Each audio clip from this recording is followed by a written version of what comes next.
I'm Realtor Deb Tomorrow, and this is At Home in Bloomington, brought to you by Karen Russell, Ruoff Home Mortgage. We profile the people, places, and resources that make Bloomington, Bloomington, and help you live your best life. At Home in Bloomington. Hello and welcome to At Home in Bloomington. I am your host, Realtor Deb Tomorrow, joined as always by the lovely Miss Karen Russell, best damn lender in the state of Indiana. Hello. Hello, hello. How are you? I'm great. We are insanity this week. Yes, we are. We're recording this sometime in the depths of early April, which is the height of real estate season. So if I start to blabber and not really make sense, just smack me and go on my way. Okay, same here. I'm having some people set some bail money aside for me because I'm not trusting myself. You know, my son just asked me this morning what bail money was because he heard something on the Today Show, so I had to explain it to him, and I was like, oh, this might be a good good time to educate him on bail. Yes. If mommy needs bail money, here's what you do. Please come help. Cash bond, right? Awesome. All right, well, we are not talking about jail or bail money or anything like that today, but I'm excited about the topic. And as crazy as my day has been, there's a theme to my day. I'll fill you in at some point that that my theme it's all coming full circle today. But anyways, our guest today is with an organization that you may not know about, Karen. And I know that sometimes we have guests on the show that you're like, I didn't know that existed. Right. So I'm not sure if you know this. I'm not sure if you know this exists. Okay. But you sort of have firsthand experience with this concept, I think. And so I'm going to get a little personal, which I always do. I just totally put you on the spot, right? That's all right. I out you on all kinds of things. Go for it. But we've actually talked about this before, so I think it's okay. And that is that your grandmother lived with you when you were younger, right? That is correct. And how old were you when she lived with you? From the time I was born, and she passed away when I was 15. Okay. So I'm assuming that you learned things from her. I did learn things. Gardening, right? No. Well, you didn't learn how to garden, but you learned that gardening was a thing. It was a thing, yes. I learned the the things. I did not take interest in some of those things. Right. Yeah. But I feel like, I don't know, do you think that was sort of a special thing, though, growing up with this sort of intergenerational where you had your grandmother around? I think looking back in retrospect. Yes, in retrospect, yes. Certainly, we never appreciate things. I would have when they taken happen. up gardening, for sure. Exactly. Yes. But on a daily and regular basis to have someone, with a different life experience, older than you, I think that's really special, both for the child and I think probably special for the person too. I think so too. And then in retrospect, as you mentioned, just thinking about that transition for that person to be living in this house with all these kids, because there were four of you, right? Yeah, there were four of us, and in a different country, just trying to. Yeah, so it's definitely it probably kept her on her toes. Yeah, probably kept her young and kept her, mentally sharp. So that's what we're going to talk about today. Okay. Have you heard of Jill's house? Yes. Well, everyone in Bloomington's heard of Jill's house, right? Yes. And do you know what Jill's house is now as compared to what Jill's house was a few years ago? That's a no. Okay, see, that's where we're getting right? And that's why we're doing this show because, as I said, a lot of people know Jill's house as a home where people that were getting proton therapy were able to stay because there weren't a lot of proton therapy clinics around the country, and so they would often travel. Our dear Rachel had some experience with a proton clinic, but she was here in Bloomington, so she got to stay at home, right? But the proton clinic shut down a few years ago. Right. It was on North Walnut. Right. So I like to introduce Heather Kinderthain, who is with Jill's House Now. We'll call it Jill's House Now. Yes. And what is Jill's House Now? Jill's House Part 2. Jill's House is assisted living with a focus on memory care. And one of the things that's unique about us is we also have a intergenerational preschool. Oh, wow. So we have 35 apartments, 35 residents all living together. And we have about 8 people who come in for adult day services.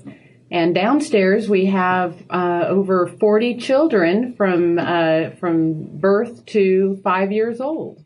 Oh my goodness. I had no idea. I know. Right? I know. See? Shocking. There I you don't go. know something's going on in right. town. No, it's not that. I think that there's a lot of people that, didn't realize that happened. It started in, 2016? Exactly. And tell me a little bit about whose dream was it and how did it come to fruition? Well, you'd have to go back and look at the work of Dr. Thomas, who really started this idea of person-centered care, universal care partners, bringing a holistic approach into long-term care places. And the Bays, so Jan Bays is our program director. And so she's very in touch with Dementia Action Alliance and a lot of these groups that are really forward thinking in how to basically provide a better service to people living with dementia. And so at the time, her daughter Nicole was involved in this concept of really finding someone to run an intergenerational preschool within our building so that the children could have and the residents could have those connections on a daily basis. So it's not a new concept. They're doing it in other countries. Right, Netherlands probably, right? They do all those forward-thinking things in the Netherlands for sure. And I know I've seen things like that, and everybody thinks it's a good idea. I don't know why more people aren't doing it. So are you the first and only in Bloomington that's doing that kind of thing that you know of? Yes, really. We're one of two in Indiana. Oh, wow. And so the reason that we're able to do some of these more exciting things is because we are not owned by a big corporation that tells us how we have to do things. Okay. So we're more local, and we get to do what seems right. Interesting. So let's talk about the assisted living portion of it. Is it primarily dementia related? Yes, it is. Okay. Mostly people in the middle stages. Okay. With various disease processes that lead to dementia. So now, what a lot of people don't know is that in the early stages of a dementia, you wouldn't necessarily know that the person has dementia because you can still be very independent up into the middle stages. And then they interact on a regular basis with It is the just kids. Quite magical. Every morning, the children get in the elevator and come upstairs and come down the hallway, and the teachers plan an intergenerational activity.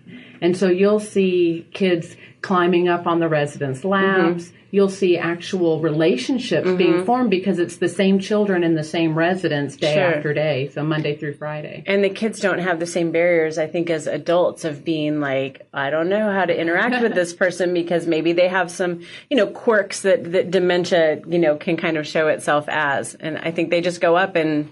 Well, it's interesting because there's some similarities early on in life and at the end of life. And so they are drawn to one another. But the teachers are great about honoring each person, so the adults and the children. So there are some children who are going to be shy and standoffish. And so it used to be that, right, you made your kids, you got to take a kiss from auntie. Right. And so they're very good about teaching the children that you do not have to, be touched if you're not comfortable with that. Right. So there's a great deal of respect, and it's really just quite beautiful to see the kids learning patience and empathy as they're coming upstairs and seeing people who are older and who might have walkers and different devices. What are the reasons that parents choose to send their kids? What are the benefits that they're seeing or they're hoping their kids get out of that? And so Elizabeth Stell is our preschool director. She could really speak better to that because she runs the preschool. I would imagine some of those things that I mentioned, the empathy and the patience, and some of these children might not have grandparents locally, and so they don't have that option to spend time with an older adult. What's cool about Jill's house is just as standalones, even if we were not in the same building, our preschool is just phenomenal. So they follow the play-based learning. So they are just, they are out there in the mud, getting dirty, just doing all of those good activities. So it's really just, even if they didn't get to come and spend time with the elders as it's a preschool, still a great school. It's top. Yeah, I was laughing because I was doing a little bit of research, just going through the website, and there were some newsletters, and I was kind of clicking around on them. And one of the newsletters was, your kids need to play in the mud, and if you don't want your car getting dirty, here's a link on Amazon to buy some coveralls that we can keep. But talk to your kid and make sure they know we're going to put them in those coveralls so they don't kick and scream, kind of thing. But I thought that was kind of fun that they just want to go all out and just experience and feel and let it run through their fingers. Just back to the basics. Right. So you've got 3 age groups or 4 age groups? We have 4 classrooms. Okay. So we have a baby room, we have a 1 to 2 year old room, a 2 to 3 year old room, and a 3 to 5 year old room. And are there any openings, or is it typically pretty full? I believe there are a couple openings. Okay. So it'd be worth, if someone had interest and was hearing about this for the first time, to contact and definitely send Elizabeth Stell an email, and you'll find her email on our website. Okay, we'll make sure we share that too. And is it all day preschool? Or is it half days? Yeah, we have. I don't have kids, so I don't know how preschool works. We have before school and we have after school. So. Oh, okay, great, awesome. So, how many seniors take advantage of the kids coming upstairs? That's interesting. Most of them do in some form or another. Even those who are not interested in the group activity love it when the babies come upstairs. Oh, sure. They have those little kind of carts or trains where they have 4, babies and they bring them upstairs. And they'll just come out and put a blanket on the floor and just play right there in front of the residents. And so all of our residents enjoy the children in one fashion or another, whether it be direct interaction or just watching from afar. But you can just see their facial expressions change. The joy level is just off the charts. Right, because even for someone like me who doesn't have kids, how can you not smile when a baby's around? Right. Now, that being said, there are residents who say, I have raised my children and I am not. Right. But then they probably say, but I can... Oh, well, then the children come up and they walk right over and sit down, and the kids are on their laps, and they've got, smiles on their face. So it can get overstimulating for some of our residents. And so part of what we do at Jill's House is we know people well, so we know what works for them and what's important to them. And so there's plenty of space if a person does not want to be around the children for them to do another activity somewhere else or go to their private apartment. Sure. I think one of the things I read on your website was that you endeavor to learn the residents' routine when they come to live at Jill's House so that you can kind of help keep that routine going, or I would assume probably make changes, but subtle changes if need be, so that you're respecting what their routine is and you're not trying to make them fit into your plan, but that you make Jill's House fit into their routine. Certainly. Routine and structure are very important for people. It gives you a sense of safety and security. You know what's coming up next. Since we do serve, more than one person, we have to have a basic Jill's House routine and structure. Breakfast, lunch, dinner. Exactly. So I have one gentleman, though, he does not get up until noon. He is up until 3 a.m. watching ball games and different things on television. And so his first meal of the day is lunch. Yeah. And that's okay. Right. So interesting. Do you have questions? No, I was just thinking, I can just envision, just when you see a cute baby, I mean, your face lights up. Right. And then I'm sure with elder people, whatever thoughts or memories that are flooding back in, whether it's their own grandkids or something like that, and just that whole interaction. But how long is that activity? I mean, so when the children are up there? Sure, it's about 20 minutes. Oh, okay. Wow, that's short. Yeah, it can go longer. It can go up to 30 minutes.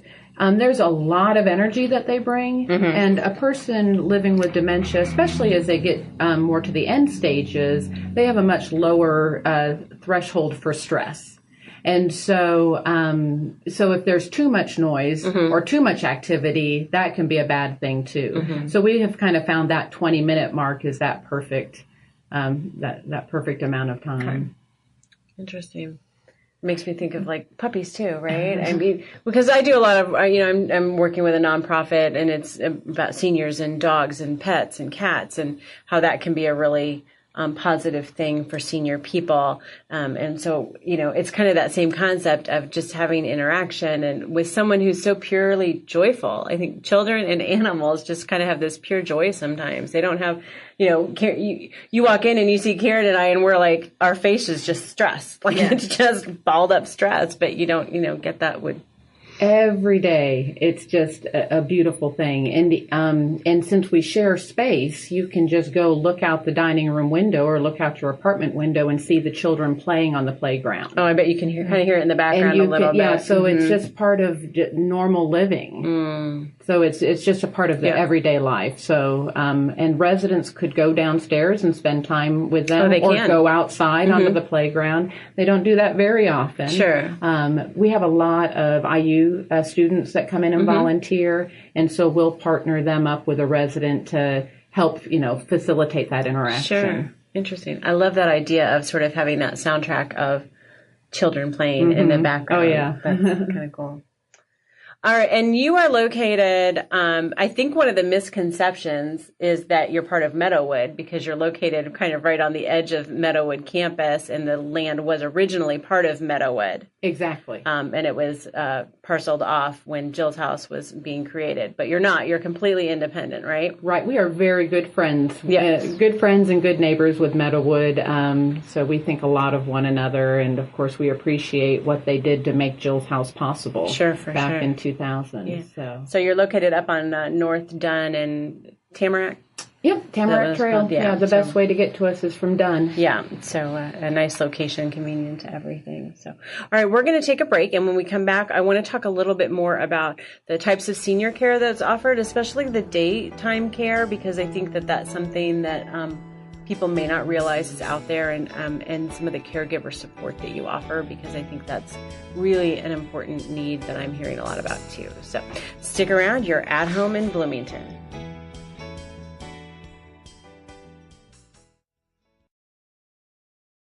Hi, this is Karen Rastel with Ruoff Home Mortgage. Did you know there are low or no down payment options available? If you're interested in buying a home but not sure about your options, contact me today at 812-606-7653. Together we'll make your dreams of home ownership come true. Ruoff Home Mortgage is an Indiana corporation licensed by the Indiana Department of Financial Institutions. This is not an offer for extension of credit or a commitment to lend. All loans must satisfy company underwriting guidelines. Equal housing lender. NMLS number 141868. This is your Real Estate Realist. Practical advice on buying and selling real estate based on my experience closing over 800 home sales. Sellers dream of multiple offers, right? Pitting buyers against each other to fight it out over their home. It's the best case scenario, or so most sellers think. There are some pitfalls with multiple offer situations that sellers should be aware of. Yes, it's a good thing, but only if it closes. So here are some hints. Number 1, don't be a jerk. I mean that in the nicest way possible, but a seller with multiple offers is not in total control. You still need to be respectful of timelines, responses to questions, and you still need to be reasonable. There's a long road ahead with inspections, appraisals, and other parts of the process, and the seller and the buyer being on good working terms helps get the sale to the closing table. Number 2, just as quickly as offers come in, the offers can be rescinded. I've seen many buyers back out of multiple offer situations because they don't have the stomach for the competition. So if you have a good offer in front of you, know that you may risk losing it if you try to string them along to see if you can pick up any more offers. And number 3, evaluate all aspects of the offer. Top dollar is great, but if the deal doesn't close, what's it worth? Not even the paper it's written on. Be sure that financing or proof of funds is solid, that inspection deadlines are reasonable, and that earnest money is meaningful. I've seen crazy high offers from buyers who've never even seen the property. That's scary to me and should be scary to you as the seller. You want signs that the buyer is in it for the long haul and didn't just get hyped up by market hysteria, only to have second thoughts. For more information on how to handle a multiple offer situation from both a seller and buyer perspective, check out my Real Real Estate Today episode 30. You can find it on YouTube, iTunes, and my website, www.athomeinbloomington.com. My name is Joe Reinhardt, and Deb Tomorrow is my realtor. Deb helped us to sell a property that we had previously listed, for which we were unable to even generate an offer. Deb's responsiveness, professionalism, and her aggressive marketing strategy led to multiple full-price offers for our listing. And that's why I think Deb should be your realtor too. And now, back to the show. Welcome back to At Home in Bloomington. Thanks for listening. Before we get back to our guest, Heather Kinderthain from Jill's house, I want to give a shout out in our Facebook follow to another place in Bloomington. It, I think, encourages intergenerational play. This was a guest we had on episode 21, Wonder Lab. Yes. And that was fun because we remember the whole gist of that episode was, I don't have kids, so I can't go to Wonder Lab because people will think I'm a creeper. And we debunked that, right? We did. So I think grandparents getting memberships so they can take their grandkids, and just having that whole intergenerational with all ages enjoying Wonder Lab and enjoying it together. And I think seeing it through each other's eyes can be really interesting too. You know, watching it through a child's eyes, but then watching it through, you know, somebody's eyes who've had different experiences and a lot more experiences in the world. Absolutely. And plus, don't forget that's the one with the deal of the century. Deal of the century, which at Wonder Lab. If you have a Wonder Lab membership, you can get free access to hundreds of museums all over the country. And I think we did the math, and you could take a trip to Chicago and go to the planetarium, the aquarium, and the Field Museum, something like that, for free. I mean, it was like hundreds of dollars worth of museum admission for a family of four just for a cheap little Wonder Lab absolutely membership. So there you go, deal of the century. All right, let's get back to it because we have lots of questions. We were talking over break, which is something we always do. And then I'm like, we should really stop talking. So we should talk about this because it's good information. So the first thing I think is, let's get the nuts and bolts out of the way, is what's the payment situation for people like me who have no frame of reference on assisted living? What are the options? Is it private pay? Sure. Most all assisted livings are private pay. Okay. Unless you have long-term care insurance. Okay. Then they will pay for assisted living. Okay. And I think that long-term care insurance is something, I know my grandparents had it. I think my parents have it. They feel strongly about it. Yeah, I think it's also something too, like my financial advisors have always talked about that those are things that you want to have set up at a certain point, because I don't want to speak out of turn, but that it's better to have that set well in advance, not trying to get it or trying to figure out how you're going to do something when a situation comes up, and that's when you're dealing with it for the first time. Right. Just to be like proactive with getting everything structured. Teepa Snow likes to say having a little dementia is like being a little pregnant. Yeah. You know, the baby's going to come sometime. Right, exactly. So it's good to be prepared. Yeah, planning ahead. So let's talk about the support systems that are offered to the family members of people who have dementia, because I just think that's so important. It can be such a stressful time when you want the very best for the person that has dementia and you're just struggling to figure out what that is and how you continue on with your life. I had a meeting this morning with a gentleman from the Alzheimer's Association, just kind of coincidental. We were talking about an Alzheimer's walk that's going on here, and he was saying how it's becoming an employment issue that caregivers are having to take off lots of time from work because they're struggling to, care for a loved one that has dementia. And so, he's trying to get into workplaces and help them share with their employees what kind of resources are available. It's a good thing for businesses, for employers. Great. Yeah, well, we're very blessed in Bloomington that there is actually quite a bit of support due to the Alzheimer's Resource Service that through IU Health. And so they have a lot of support groups. Actually, Bloomington is becoming known for being kind of the standard in how to care for people with dementia. There's grassroots efforts with Dementia Friendly Bloomington, and so there's a lot of committees that people can be involved in, and we're just really trying to create a more friendly environment for people living with dementia. And when you create a good environment for people living with dementia, you're really creating a better environment for everyone, just a more inclusive a place to be and a more accepting. At Jill's house, we do quite a bit to support the families.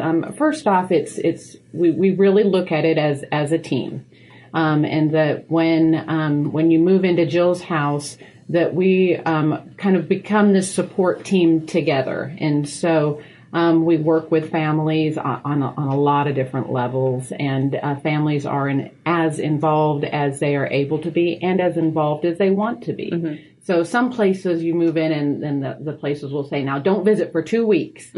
So we just tell people you want to start doing what you plan to continue to do. So if you're someone who you love your mom and you want to visit her every day, then come every day. If you're someone who's a dutiful daughter who visits her mom because she has to, then visit once a month. I coordinate and run some support groups, and I do that with a few other agencies, with Premier Hospice in Meadowood. We're actually doing a whole caregiver series, so I lead a support group twice a month. And then we also have Memory Cafe, which is just an opportunity more for the community to get together and just do something that's normal. Sit down for a cup of coffee, socialize. Socializing is so important for all of us. So how can people find out or where these support groups are and when they are, so that if they're thinking this is something I really would like to look into? Yeah, probably call me. I'll hear your story and kind of get you directed. The Alzheimer's Resource Service, you can Google that, and they have a calendar online. My support groups are the 2nd and 4th Thursday of the month at 3:00 at Meadowood. But you can just send me a text or give me a call. 812-278-1072. Wonderful. And I just want to encourage people to do that. I think that's so important. You've got to stay healthy and, feel good about what you're doing so that you can take care of the person. Right. The old oxygen mask, right? Put yours on first for sure. What about, I saw something online called Music and Memory, and there were a couple little videos, and I thought it was just the cutest thing ever. And I was more, I think, just intrigued by the charm of it, but I think there's probably a purpose behind it too. So could you talk a little bit about that? Yeah, Dan Cohen is a social worker who developed this program, and basically they just discovered that when people hear music that speaks to them, their music from their youth, they wake up. And so this is people in advanced dementia who are not speaking. And then you put headphones on them with the music that they know by heart, that it's stuck in their long-term memory, and their eyes open and they start singing along. So music has a way of reaching parts of our brain that other modalities cannot. And so it's really quite a simple program. You find out what music is important to that person. You put it on an iPod device attached to some speakers, and they listen to it as much as they want. And we found some success sometimes with dementia, especially end stage. A person can become real fearful when it comes to care-related tasks like bathing and things like that. And so to listen to your music before you do a task like that can put you in a relaxed state. Interesting. So I guess, Karen, when we get old, they're going to be blasting Justin Timberlake. For me, yes. For you?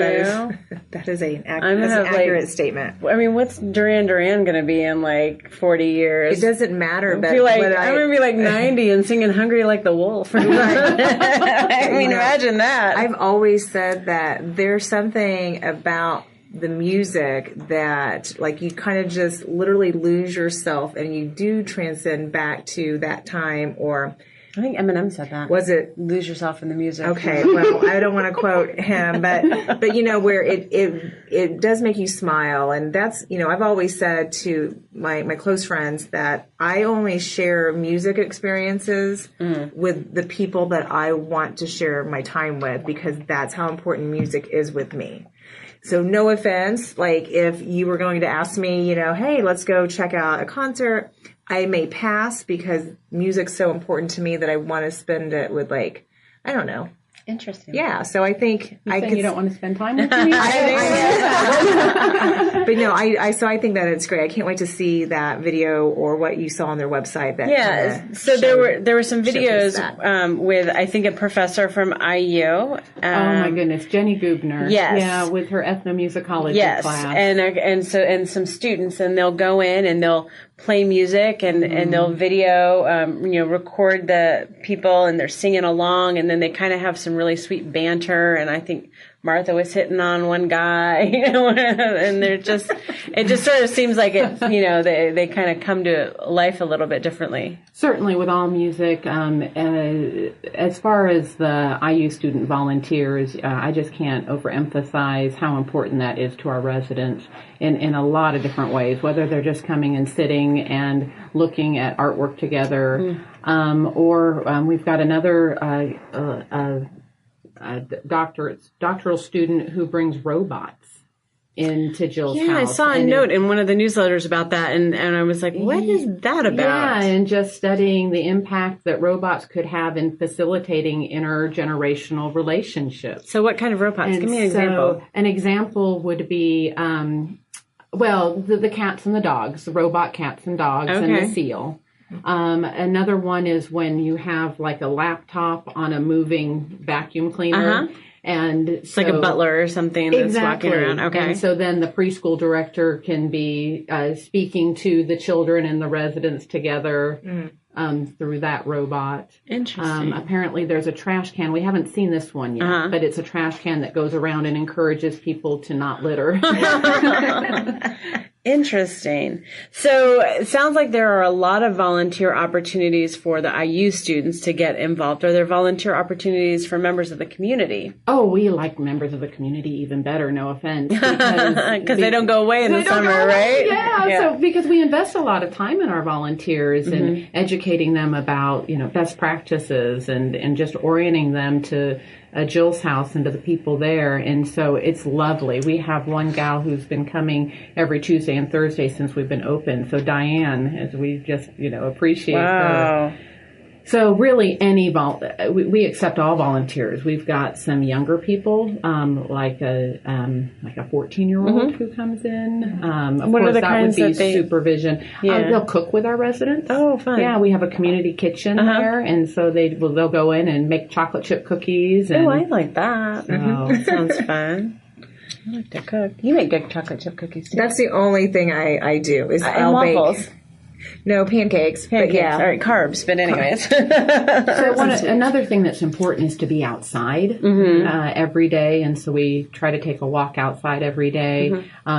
Some of our residents need more of that, and they're younger. Our youngest is 67. Okay. And so she needs longer walks, and so that's something that a volunteer could do is walk down to the Meadowood Pond and do a nature walk. Which would be good after you make the chocolate chip cookies. Yeah. See how that works? And so, how if someone's interested in volunteering, what should they do? Well, for now, you can text me again, 278-1072. Okay. Jan Bays is our program director. Okay. If you go to our website, there's links there to volunteer opportunities. Awesome. I think that's a great idea. What is the website? Can you? Jill's House Memory Care. Okay. Yep. Is that .org? .com. .com. Okay. Yeah. www.jillshousememorycare.com. No apostrophe. Awesome. Are you full for seniors for the assisted living portion of it? Yes, we are full with a short waiting list right now. Okay, but there are opportunities for like a daytime daycare kind of thing for certainly. seniors? Okay. Yeah, I have plenty of openings for adult day service, and actually that would put you top on the list if you needed an apartment. Traditionally in assisted living, you have about one discharge a month. Okay. And so that's kind of what the turnover looks like. Yeah. Our adult day services, most people are coming from 10 a.m. to 2 p.m. We have the ability to really personalize a program just for you. So anything under 12 hours is considered adult day service. Okay. So those would be for people that, perhaps they have their parent living at home, but they need to have some regular time to, either work part-time or to get out and do errands, and the parent really can't be left alone. Well, it's really twofold. There's that and the need for respite for the caregiver. Then there's also the need for the elder to have socialization, activity, See, this is where I'm like, I'm not thinking it through. I'm so like one-sided looking at it from my perspective. But isolation is a slippery slope. Yep. And so that can lead to actual physical problems. And so we need to be around other people, and it's nice to be around our peers. Jill's house, even a standalone, even if we didn't have the preschool, it just blows my mind the amount of activities that we have going on a daily basis. Every single day we do exercise class. And we have well over 50% of our residents participating. We have 2 different exercise classes happening at the same time. Most places you're going to look at like a 20 to 30%, attending a class like that. And then there's times when we have 75% attending the exercise class. So just the level of engagement, because we use this idea of universal care partners. So everybody wants to do person-centered care and everybody talks about doing person-centered care, but until you change your organizational structure to truly allow for person-centered care, you've got a medical model. And so we follow a social model. And so that means the care partner, they're called certified nursing assistants. The care partner does all things with a smaller group of people. And so the care partner sits and eats with their neighborhood. They lead activities for their neighborhood. And of course there's crossover from neighborhood to neighborhood. So if they help with the light housekeeping while they're in that person's apartment. So everywhere else you go, it's compartmentalized. So I'm the housekeeper, I do the housekeeping, so no, I can't help you in the bathroom. And I'm the nurse, and so I give you your medicine, so no, I can't engage in activities with you. So interesting. What other kind of support do you need from the community? Support do we need from that? Just be a presence. Get out there. If not at Jill's house, at some place, and just share your skills and talents. And it's just a wealth of information inside all of our long-term care communities in Bloomington, and people. You're growing, right? You're growing, even at end of life, you can still be growing. And people who are living in communities, and especially at Jill's house, they still want to give. And so they want to sit down with you and share their stories and hear your stories and get to know you and be a support to you and pray for you. And so it's just such a mutually beneficial relationship that you can develop by going into a community and spending some time with an elder repeatedly. Christmas caroling is great. Sure. But making it doesn't build that relationship. To, going into a place a couple times a month and building a relationship. And I guess the other thing, thinking about, like you said, I think that's really powerful, that it can be mutually beneficial. I mean, you can get out of it just as much or more than you put into it. Right, and then just also helping break down the stigma. So there are people, maybe neighbors of yours, who are living with dementia, and so talking about it more and recognizing that a person can live a very full life with dementia. They can be independent. Now, as dementia progresses, it first attacks your executive functioning skills, so they may no longer be able to work anymore, and they might not be able to manage the finances anymore, but they are still able to give back and contribute to society. Right. That's wonderful. It's a wonderful message. So I think we're going to leave it on that. Thank you so much for joining us. I want to encourage everyone to check out jillshousememorycare.com. See if there's some ways you can get involved. And I'm sure they'd be happy to give tours if you just wanted to come check it out. So just contact them and know that they're out there, the new Jill's House. And the Intergenerational Preschool as well. So thank you so much, and we will be back with another episode. You're at home in Bloomington.